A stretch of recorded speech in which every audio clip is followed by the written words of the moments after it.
Hello အားလုံးပဲမင်္ဂလာပါခင်ဗျာကျွန်တော်တို့လူရဲ့စိတ်သဘောတဘာဝအရာဖိနှိပ်မှုတွေအကြတဲတွေနဲ့ဓာတ်တို့ညီမျှမှုမရှိတဲ့ပုံစံတွေကြိုတွေ့လာရပြီဆိုရင်ကျွန်တော်တို့လူတွေရဲ့စိတ်ထဲမှာမကြင်မနှံ့မှုတွေဖြစ်လာတတ်ကြပါတယ်အဲ့လိုမကြင်မနှံ့မှုတွေဟာလူအများပြားရဲ့စိတ်တွေကိုကေအောက်ပြန်နှံ့ရောက်ရှိသွားတဲ့အခါမှာပုံစံအမျိုးမျိုးနီးအမျိုးမျိုးနဲ့ထုတ်ဖော်တတ်ကြပါတယ်အဲ့လိုလူတွေရဲ့စိတ်ထဲကနေပရိတီဖြစ်ပေါ်လာပြီးတော့နီးအမျိုးမျိုးနဲ့ထုတ်ဖော်တတ်ကြတာကိုကျွန်တော်တို့တွန်လာရေးလို့ခေါ်ပါလေခင်ဗျာတော်လိုင်းရေးဆိုတာလူသားသမိုင်းအစကတည်းကနေဒီနေ့ဒီချိန်ဒီပုံစံမျိုးမျိုးနဲ့ဖြစ်ပေါ်နေခဲ့ပါတယ်ခေတ်တွေမျိုးမျိုးပြောင်းလာတဲ့အမျှကျွန်တော်တို့လူသားတွေကနေထိုင်မှုပုံစံတွေခေတ်စနစ်တွေပြောင်းလဲဖို့အတွက်တော်လိုင်းရေးဟာမရှိမဖြစ်အရေးပါလှပါတယ်တော်လိုင်းရေးဆိုတာကကျွန်တော်တို့လူသားတွေနဲ့အမြဲတမ်းတော်တွဲလျက်ရှိပြီးတော့ရှိကိုရှိတဲ့အရာတစ်ခုလို့တော့ဆိုနိုင်ပါတယ်ကျွန်တော်အခုပြောပြပေးသွားမယ့်အကြောင်းအရာကတော့1989ကနေ1999အထိဖြစ်ပွားခဲ့တဲ့ဥရောပသမိုင်းနဲ့ကမ္ဘာသမိုင်းမှာအထင်ရှားဆုံးနဲ့အပြင်းထန်ဆုံးလူမှုနိုင်ငံရေးပြောင်းလဲမှုကြီးကိုပုံဖော်ခဲ့တဲ့ပြည်သစ်တော်လှန်ရေးကြောင့်ပဲဖြစ်ပါတယ်။ပြည်သစ်တော်လှန်ရေးကြောင့်ကျင်းချုပ်ပြောမယ်ဆိုရင်သက်ဦးဆံပိုင်ဘေးစနစ်ဘူပုံမိတ်ဆက်ကိုဖြုတ်ချပြီးတော့နပိုလီယန်အာဏာရလာတဲ့အချိန်ဒီကြားထဲမှာဖြစ်ပျက်သွားတဲ့လူထုအုပ်ကြွမှုတွေလက်နက်ကတော်လှန်ရေးတွေနဲ့အစောရကြမ်းဖက်မှုတွေပါဝင်ပြီးတော့လူတွေအများပြားအသိပေးခဲ့ရပါတယ်။ပြီးတော့ပြည်သစ်တော်လှန်ရေးနဲ့ပတ်သက်တဲ့နေမြင့်အတက်ကြခြင်းတွေကအလောစိတ်ဝင်စားဖို့ကောက်ပြီးတော့ကျွန်တော်တို့မှာပြည်သူပြည်သားတွေနဲ့လည်းသိရှိထားတဲ့အကြောင်းအရာတွေဖြစ်တာကြောင့်ဗီဒီယိုလေးကိုအစိုးတိကြည့်သွားပေးဖို့အတွက်အကြံပြုချင်ပါတယ်ခင်ဗျာပြည်သစ်တော်လှန်ရေးအကြောင်းမပြောခင်မှာဒီပြည်သစ်နိုင်ငံရဲ့သမိုင်းကြောင်းလေးကိုအချင်းချုပ်လေးပြပြချင်ပါတယ်ပြည်သစ်ညီမကြီးကနောက်ဥရောပမှာတည်ရှိပြီးတော့မြေတက်ပင်လယ်အင်္ဂလိပ်ရေလက်ကြားနဲ့မြောက်ဘက်ပင်လယ်အတ္တလန္တိတ်သမုဒ္ဒရာတို့နဲ့ထိစပ်နေတဲ့ကြောင့်အချက်ချတဲ့နေရာတစ်ခုလို့ဆိုနိုင်ပါတယ်အဲ့ဒီဒေသကိုရောမတို့ကရာစုနှစ်များစွာသိပိုက်အုပ်ချုပ်ခဲ့ပါတယ်ရောမအင်ပါယာပြိုလဲသွားပြီးနောက်မှာဂျာမန်လူမျိုးစုတွေဝင်ရောက်လာပြီးတော့ဖရုရှားဘရဲ့နိုင်ငံကိုတည်ထောင်ခဲ့ကြပါတယ်။အဲဒီနောက်ချက်ချင်းမညီညွတ်မှုတွေကြောင့်ဖရုရှားနိုင်ငံဟာသုံးပိုက်ကွဲသွားခဲ့ပြီးတော့ရှေ့ဖရုရှားအလယ်ဖရုရှားနဲ့နောက်ဖရုရှားဆိုပြီးတော့ကွဲသွားခဲ့ပါတယ်။အဲဒီနောက်နှစ်တရာစစ်ပွဲမှာနောက်ဖရုရှားကအင်္ဂလိပ်တို့ကိုအောင်နိုင်ခဲ့ပြီးတော့တဖြည်းဖြည်းနဲ့အင်အားကြီးလာခဲ့ပါတယ်။အဲဒီရိုမန်ကက်သလစ်ဘာသာရောက်ရှိလာပြီးတော့19ရာစုမှာအဲဒီဒေသတစ်ခုလုံးကိုပေါက်စီပြီးတော့ပထမဆုံးသောပြည်သစ်ဘရဲ့နိုင်ငံတော်ကိုတည်ထောင်ခဲ့ကြပါတယ်။အဲ့နောက်ပြည်သက်တို့ကစပိန်နဲ့ပေါ်တူဂီတို့နောက်ပိုင်းရေခီးနဲ့ပင်လယ်ရချနေမီတွေကိုသိပိုက်ဖို့စူးစမ်းလာခဲ့ကြပါတယ်ပြည်သက်ဟာမြောက်အမေရိကတိုက်ကဒေသတွေမှာကိုလိုနီနယ်မြေများစွာပိုင်ဆိုင်ခဲ့ပြီးတော့ယနေ့ခေတ်ကနေဒါရဲ့နယ်မြေများစွာပါဝင်ပါတယ်ပြီးတော့အာဖရိကကနယ်မြေတွေနဲ့အိန္ဒိယရဲ့စိတ်ပိုက်တချို့ဟာလည်းပြည်သက်အင်ပါယာရဲ့လက်အောက်ကိုကြာရောက်ခဲ့ကြပါတယ်အဲ့နောက်ဘူပုံမင်းဆက်လူဝီဘရင်တွေလက်ထက်မှာဆိုရင်ပြည်သက်အင်ပါယာဟာနယ်မြေချက်ထွေးနဲ့ပို့ပြီးတော့တကူထွာလာခဲ့ပါတယ်လူဝီဆက်လေးလက်ထက်မှာဆိုရင်ပြည်သစ်အင်ပါယာရဲ့ထော်ထိတ်ကာလကိုရောက်ရှိခဲ့ပြီးတော့သူ့ကိုနေပေဆိုပြီးတော့တင်စားခေါ်ခဲ့ကြပါတယ်လူဝီဆက်လေးဟာလည်းပြည်သစ်သမိုင်းမှာထင်ရှားဆုံးဘုရင်ဖြစ်ခဲ့ပါတယ်အဲဒီနောက်ပြည်သစ်ဟာအင်္ဂလိပ်တို့နဲ့စစ်ပွဲတွေဖြစ်ပွားခဲ့ပြီးတော့ခေါင်းနဲ့စစ်ပွဲမှာပြည်သစ်တို့ရှုံးနေခဲ့ပြီးတော့အိန္ဒိယနဲ့ကနေဒါမှာရှိတဲ့ကိုလိုနီနယ်မြေတွေများပြားဆိုးရှိုးလာကြပါတယ်အဲဒီနောက်မှာမြောက်အမေရိကတော်လှန်ရေးမှာအင်္ဂလိပ်တွေကိုတော်လှန်ဖို့အတွက်ပြည်သစ်ကအမေရိကန်တွေကိုစစ်ရေးမှာများစွာထောက်ပံ့ပေးခဲ့ပါတယ်အဲ့လိုအမေရိကန်လွန်လပ်ရေးစစ်ပွဲတွေမှာပြည်သစ်ရဲ့မြတ်ပြားလှတဲ့ထောက်ပံ့မှုတွေကြောင့်နောက်ပိုင်းပြည်သစ်မှာဘဏ္ဍာငွေအကျပ်တဲတွေဖြစ်လာတဲ့အထိဖြစ်ခဲ့ပါတယ်။အဲ့နောက်ဘဏ္ဍာငွေတွေနှဲပါလာပြီးတော့ကျွေးမီတွေထူလာတဲ့အချိန်မှာဘယ်ကဘာလုပ်တယ်လဲဆိုတော့ပြည်သူတွေစီကနေအခွန်ဘဏ္ဍာကိုပျောက်လဲတိုးကောက်ဖို့ဖြစ်လာခဲ့ပါတယ်။အဓိကတော့အဲ့လိုအခေါ်တိုးကောက်မှုကဒီပြည်သစ်ရဲ့လူအများစုဖြစ်တဲ့မြို့ပြအလယ်လန့်လူနန်းစားတွေနဲ့တာမန်လူနန်းစားတွေဖြစ်တဲ့အလို့သမားကျေးလက်နေတောက်သူလက်သမားတွေပေါ်ကြာရောက်သွားခဲ့ပါတယ်။အဲ့ဒီတော့ကပြည်သစ်မှာလူဒန်းစားအလွှာ၃ခုရှိပါတယ်။ပထမလူဒန်းစားအလွှာကတော့ခရစ်ယာန်ဘိုးကြီးတွေနဲ့ဘာသာရေးကောင်းဆောင်တွေသာသနာပြုဝါဒတွေပါဝင်ပြီးတော့သူတို့ကကြတော့အခေါ်ကွင်းလုံးခွင့်ရှိကြပါတယ်။ပြီးတော့ဒုတိယအလွှာမှာကတော့မူဂျီမတ်ယာမိသားစုဝင်တွေနဲ့မြင့်မြတ်တဲ့သူကောက်မျိုးနွယ်တွေဖြစ်ပြီးတော့သူတို့လည်းခေါ်ကွင်းလုံးခွင့်ရကြတဲ့ပြင်ကိုမှ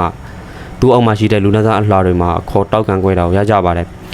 နောက်ဆိုတတိယလူဒန်းစားအလွှာကတော့မျိုးပြဘူဇွာလူဒန်းစားတွေကျေးလက်နေအလို့သမားတွေနဲ့တောက်သူလက်သမားတွေပါဝင်ကြပြီးတော့ပြည်သစ်လူဦးရေရဲ့လူအများစုဖြစ်ပါတယ်သူတို့ကနိုင်ငံတော်ခွန်ပန်တာငွေများဆိုပေးဆောင်ကြရပြီးတော့နိုင်ငံရဲ့အာဏာကနေလည်းမေရောခံလူဒန်းစားအလွှာပဲဖြစ်ပါတယ်အဲဒါကြောင့်ပြည်သစ်တော်လှန်ရေးမှာဖြစ်ပေါ်လာရတဲ့အကြောင်းရင်းကလည်းအဲ့ဒီလိုလူဒန်းစားအလွှာခွဲခြားမှုတွေနဲ့ခွင့်ရမမျှမတမှုတွေကြောင့်ပဲဖြစ်ပါတယ်ပြီးတော့နောက်တစ်ချက်ကတော့ကောက်ပဲသိနံအထွန်းတို့ကျဆင်းလာပြီးတော့အစာရည်စာရှားပါလာမှုကြောင့်ပဲဖြစ်ပါတယ်ဖြစ်ရင်တော့အဲ့ဒီတို့က18ရာစုအစောပိုင်းအိုက်စလမ်မှာလာကီမီတောက်ပောက်ကွဲမှုကြီးဖြစ်ခဲ့ပါတယ်မီတောက်ပောက်ကွဲမှုကနေဆာလဖာဒိုင်အောက်ဆိုက်ဓာတ်ငွေနဲ့တခြားသောဓာတ်ငွေတွေမြပြလေထုတွေကနေတစ်ဆယ်ဥရောပတခွင်ကိုပြန်နှံ့တက်ရောက်ခဲ့ပါတယ်ပြ တဲ့မှာလည်းမိတော့ပောက်ကွဲမှုရဲ့အကျိုးဆက်ကြောင့်ရာသီဥတုဖောက်ပြန်မှုတွေနဲ့ကောက်ပဲသီးနှံထွက်နှုန်းနဲပါလာပြီးတော့စမ်းနှံရိတ်ခါပြလာမှုတွေကြိုလာရပါတယ်အဲ့လိုကောက်ပဲသီးနှံထွက်နှုန်းနဲလာပြီးတော့ကိုယ်စိနှုန်းတွေမြင့်တက်လာတာကြောင့်ပြည်သက်ပြည်သူတွေအဓိကစားတိုးတဲ့ပုံမှုစိနှုန်းတွေအဆမတန်မြင့်တက်လာပြီးတော့ပြည်သူတွေဖို့ဝယ်စားဖို့တော့အနိုင်ဖြစ်ခဲ့ကြတဲ့အထိပါပဲအဲ့လိုပြည်သူလူထုရဲ့အကြက်တက်ကိုဘယင်ကဖြည့်ရှင်းမပေးခဲ့တဲ့ပြေလှိလျူရှူထားခဲ့ပါတယ်အဲ့တော့က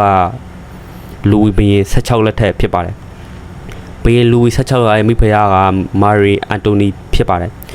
ဘယင်ရောမိဖုရားရောကအတုပ်ဖြုတ်အလော်ကြည့်ပြီးတော့ပျော်ပါမဲ့ကြပါတယ်အဲ့လိုတိုက်ပြည်တွင်းမှာပြည်သူလူထုအကြက်တက်ဖြစ်နေချိန်မှာပြည်သက်နာတော်တစ်ခုလိုဟာနေစဉ်အပျော်ပါနေတာဖျက်သားနေခဲ့ကြပါတယ်မိဖုရားမာရီအန်တိုနက်ဆိုတာကတော့အော်စတြေးလျအင်ပါယာရဲ့မင်းသမီးဖြစ်ပြီးတော့တမိုင်းမှာနာမည်ဆုံးနဲ့ကြော်ကြားတဲ့သူတို့ဖြစ်ပါတယ်သူရဲ့ထင်ရှားတဲ့စကားတစ်ခေါက်ဖြစ်တဲ့ပြည်သူတွေအငတ်ပေးဆိုင်နေချိန်မှာပေါင်းမှုမရှိရေကိမှုပြောက်ပြီးတော့စားဆိုတဲ့ကားပဲဖြစ်ပါတယ်အဲ့နောက်ပြည်သက်ပြည်သူတွေဟာစာရေးစာငတ်ပြမှုတွေကြိုလာရပြီးတော့သူတို့ကိုလှည့်လျူရှုထားတဲ့ဘရင်ပေါ်ယူကြည်မှုတွေနဲ့ပါလာကြပါတယ်အဲ့လိုပြည်သူတွေရဲ့မကြေမနပ်မှုတွေဟာပြည်သက်မှာရှိတဲ့ကော်ဖီဆိုင်တွေရေဒီယိုတွေနဲ့စာနယ်ဇင်းတွေကတည်းကနိုင်ငံလုံးကိုပြန်နှံ့သွားခဲ့ပြီးတော့တော်လန်ဘုတ်ထိဖြစ်လာခဲ့ပါတယ်အဲ့တော့တနင်္ဂနွေလူထုအုပ်ကျွမ်းမှုတွေဖြစ်လာခဲ့ပြီးတော့ပါရီမြို့မှာလူထုဆန္ဒပြပွဲကြီးတွေဖြစ်လာခဲ့ပါတယ်အဲ့နောက်ဘရင်လူဝီဆက်ချက်ကအဲ့လိုချင်းတွေကိုထိဖို့အတွက်လူဒန်းစားအလွာ3ခုကကိုယ်စားလှယ်တွေကိုခေါ်ယူတွေးဆိုခဲ့ပါတယ်အဲ့ဒီမှာဆွေးနွေးညှိခုံမှုတွေအကြီးကျယ်ဖြစ်ခဲ့ကြပြီးတော့အဓိကအာဏာရရှိရေးအတွက်မဲခွဲဆုံးဖြတ်ရမှာတတိယလူဒန်းစားအလွာကလူများစုဖြစ်တာကြောင့်လူတဦးချင်းစီမဲပေးခွင့်ကိုဒါအလိုရှိပြီးတော့ပထမနဲ့ဒုတိယအလွာတွေကတော့သူတို့ရဲ့အခွင့်အရေးတွေကိုဆိုးရှိုးမှာစိုးရည်တဲ့အတွက်တလွာချင်းအလိုက်မဲပေးခွင့်ကိုတောက်ဆိုခဲ့ကြပါတယ်ဘရင်ကိုတိုင်ကလည်းပထမနဲ့ဒုတိယလူဒန်းစားအလွာတွေရဲ့စန္ဒာတောက်ဆိုမှုကိုသာလိတ်ထားခဲ့ပါတယ်အဲ့လိုမမျှမတမှုနဲ့အညစ်ခိုတွေကြောင့်တတိယလူဒန်းစားအလွာဖွဲ့ဟာသူတို့ကိုယ်တိုင်မျိုးသားလွတ်တော်ဖွဲ့စည်းလိုက်ပြီးတော့လွတ်လပ်ပြီးမျှတတဲ့ဖွဲ့စည်းဖို့ခြေခံဥပဒေမရေးဆွဲမနိုင်မချင်းသူမကွဲကြဖို့အတွက်ဒိဋ္ဌာပြုခဲ့ကြပါတယ်အဲ့ဒီပုံဘရင်ကလည်းရှော့ပေးခဲ့ရပြီးတော့အမျိုးသားစီးမြစ်ခံလွတ်တော်ကိုတရားဝင်ဖွဲ့စည်းနိုင်ခဲ့ပါတယ်ဘရင်ကလိုက်လျောရှော့ပေးခဲ့ပေမဲ့လည်းအမျိုးသားလွတ်တော်ကိုအင်အားသုံးနှိမ်နင်းဖို့ကြိုးစားလာတာကြောင့်လက်နက်ကိုင်တော်လှန်ရေးဖြစ်သူကိုပြောင်းလဲသွားခဲ့ပါတယ်ပြည်သူလူထုဟာရရလက်နက်ကိုကိုင်ဆွဲပြီးတော့ဘရင်ကိုဖြိုးချဖို့အတွက်ကြိုးပမ်းခဲ့ကြပါတယ်ဘရင်လူဝီဆက်ချက်ကလည်းအခြေအနေတွေကိုဘယ်လိုမှမထိန်နိုင်တော့ဘဲနဲ့တိုးလှုပ်လာပြီးတော့တိုက်ပြည်ကနေထွက်ပြေးဖို့အထိဖြစ်လာခဲ့ပါတယ်အဲ့နောက်ဘရင်ရဲ့ထွက်ပြေးဖို့အစီအစဉ်ဟာမအောင်မြင်ပဲနဲ့လက်တဝက်မှာတည်းပဲတော်လိုင်းရေးဖွဲ့တွေရဲ့ဖန်ဆီးတော်ကိုခံလိုက်ရပါတယ်ဒီနေရာမှာပြည်သက်တော်လိုင်းရေးကိုကြာရှည်စေခဲ့တဲ့နောက်တစ်ချက်ကတော့ပြည်ပနိုင်ငံတွေရဲ့ဝင်ရောက်ဆွဖွဲ့မှုတွေပဲဖြစ်ပါတယ်အင်္ဂလန်ပရုရှားဂျာမနီပေါ့နော်ဒီအော်စတြေးလျနိုင်ငံတွေကဒီတပ်ဦးဆောင်ပဲဘေးစနစ်ကိုဖြိုးချဖို့အတွက်ဖြစ်ပေါ်လာတဲ့ပြစ်ထန်တဲ့ပြည်သက်တော်လိုင်းရေးကိုနှိမ့်နှင်းဖို့စ조사ခဲ့ကြတာပဲဖြစ်ပါတယ်အကြောင်းကတော့အဲ့ဒီနိုင်ငံတွေကလည်းတပ်ဦးဆောင်ပဲဘေးစနစ်ဖြစ်တာကြောင့်ပြည်သက်တော်လိုင်းရေးရဲ့အရှိဟိုတွေကူးဆက်လာမှာစိုးရိမ်တဲ့အတွက်ဖြစ်ပါတယ်အဲ့နော်တော်လိုင်းရေးဖွဲ့တွေကပြည်သက်ဘေးစနစ်ကိုဖြိုးချနိုင်ခဲ့ကြပြီးတော့ပြည်သက်သမ္မတပြည်သက်ပထမသမ္မတနိုင်ငံကိုတည်ထောင်နိုင်ခဲ့ကြပါတယ်ပြည်သက်နိုင်ငံတည်ထောင်ပြီးတော့ဘရင်လူဝီ16ကိုနိုင်ငံတော်ရဲ့တိုက်ဆိုင်ဖုံမှုနဲ့ကွန်မြတ်လိုက်ပါတယ်အဲ့ဒါကိုဒီဒါပေမဲ့ဒီဘရင်ကိုကွန်မြတ်လိုက်ပြီးတော့ဒီပနိုင်ငံတွေရဲ့ကြိုးကြော်တိုက်ခိုက်မှုတွေကိုပုံမဆိုးရွားလာစေခဲ့ပါတယ်အဲ့နောက်နိုင်ငံတော်ကိုကာကွယ်ရန်ဆိုပြီးတော့ပြည်သူ့ဘေးကင်းရေးကော်မတီကိုပြည်သူ့ဘေးကင်းရေးကော်မတီ CBS ကိုဖွဲ့စည်းခဲ့ပါတယ်အဓိကရည်ရွယ်ချက်ကတော့နိုင်ငံတော်ကိုကာကွယ်ဖို့နဲ့အစိုးရရဲ့လုပ်ငန်းတွေကိုကြီးကြပ်နိုင်ဖို့ပဲဖြစ်ပါတယ်ဒါပေမဲ့ CPS ဟာပြည်သူလူထုရဲ့ခွင့်ရေးတဲ့ဒီမိုကရေစီဖွဲ့စည်းဖို့အခြေခံဥပဒေသစ်တွေကိုဖျက်သိမ်းပြီးတော့အာဏာရှင်ဆန်တဲ့အုပ်ချုပ်မှုကိုဖြစ်ပေါ်စေခဲ့ပါတယ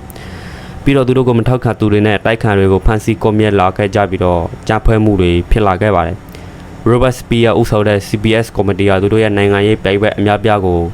Galate လို့ခေါ်တဲ့ကောက်ဖြတ်ကွန်မြက်တဲ့ပုံစံနဲ့ကွန်မြက်ခဲ့ကြပါတယ်အဲ့လိုပြည်ပခါတွေပုံမိုဆိုးရွားလာခဲ့ပြီးတော့ပြည်သူတွေဟာ Robert Spear ရဲ့ CPS ဆိုးရောက်ကိုစတင်ခဲ့ကြပြီးတော့သူတို့ရဲ့အဖွဲ့ထဲမှာလည်း